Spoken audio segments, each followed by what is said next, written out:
29వ తారీఖు జూలై నెల 2024 సంవత్సరం. ఈరోజు దేవుని వాగ్దానము. మత్తయి సువార్త 24వ అధ్యాయము 35వ వచనము. ఆకాశమును భూమియు గతించును గాని నా మాటలు ఏమాత్రమును గతింపవు. సహోదరి సహోదరులారా, దేవుని వాక్కు ఎంతో సత్యమైనది, శ్రేష్టమైనది. మనుషుల దృష్టిలో ఎంత గొప్పదైనప్పటికీ ఈ లోకంలో ఉన్న ప్రతిదీ ఒకరోజు గతించిపోవాల్సిందే. ప్రతి దానికి ఒక కాల పరిమితి ఉంటుంది. ఆ కాలం అయిపోయిన తర్వాత అవి గతించిపోతూ ఉంటాయి. మనము కూడా అంతే. ఈ రోజు సజీవంగా ఉన్న వ్యక్తి రేపు కూడా సజీవంగా ఉంటాడు అని చెప్పలేము. ప్రతి ఒక్కరూ ఏదో ఒక రోజు మరణించాల్సిందే.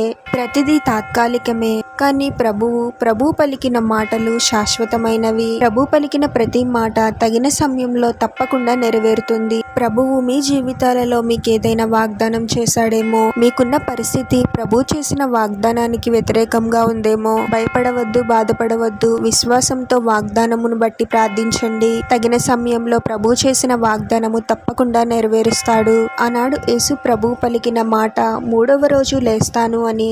కానీ అప్పుడు కొంతమంది ప్రభువుని నమ్మలేదు. అయితే శిలువ మరణం తర్వాత 3వ రోజు ప్రభువు సజీవముగా లేచాడు. పరలోకం గురించి, పరలోకానికి వెళ్ళాలంటే మనం ఎలా జీవించాలో కూడా ప్రభువు ప్రతిదీ స్పష్టంగా బోధించాడు. పరలోకము సత్యము. ఎవరైతే వారి పాపముల నిమిత్తము పశ్చాత్తాపపడి ప్రభుని రక్షకునిగా అంగీకరిస్తారో వారు నిత్య నరకాగ్ని నుండి తప్పించబడిన వారై ప్రభువు ద్వారా పరలోకానికి చేరుకుంటారు. అలాగే ప్రభువు రెండవ రాకడ గురించి బోధించాడు. అయితే ప్రభువు రాకడకు సంబంధించిన సూచనలను మనము ప్రతిరోజు చూస్తూనే ఉన్నాము. ఎవరు నమ్మినా నమ్మకపోయినా ప్రభు యొక్క రెండవ రాకడ తప్పకుండా ఉంటుంది.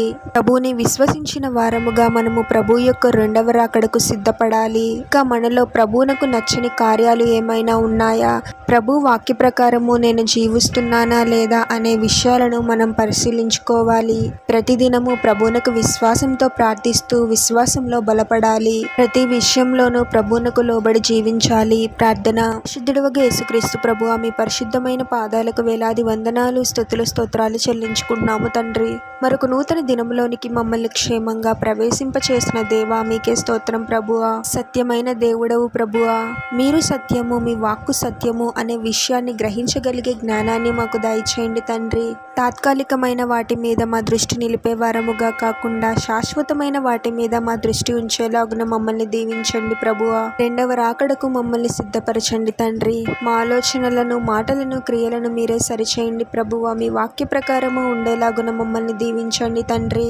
మా జీవితకాలం అంతయు మీకు లోబడి జీవిస్తూ మాకు వీలైనంత వరకు సువార్తను ప్రకటిస్తూ నిత్య నరకాగ్ని నుండి తప్పించబడిన వారమై మీ ద్వారా నిత్య జీవాన్ని పొందుకునే వారముగా మమ్మల్ని దీవించమని ఈ ప్రార్థనలో ఏకీభవిస్తున్న ప్రతి ఒక్కరిని పేరు పేరున దీవించి ఆశీర్వదించి అభిషేకించమని, వారు చేసే ప్రతి పనిలో మీరే వారికి తోడుగా ఉండి వారిని అన్ని కీడుల నుండి, అపాయాల నుండి మీరే వారిని రక్షించమని ఈ మా మనవులన్నీ యేసుక్రీస్తు వారి పరిశుద్ధ నామంలో అడిగి వేడుకొనుచున్నాము తండ్రి. ఆమేన్.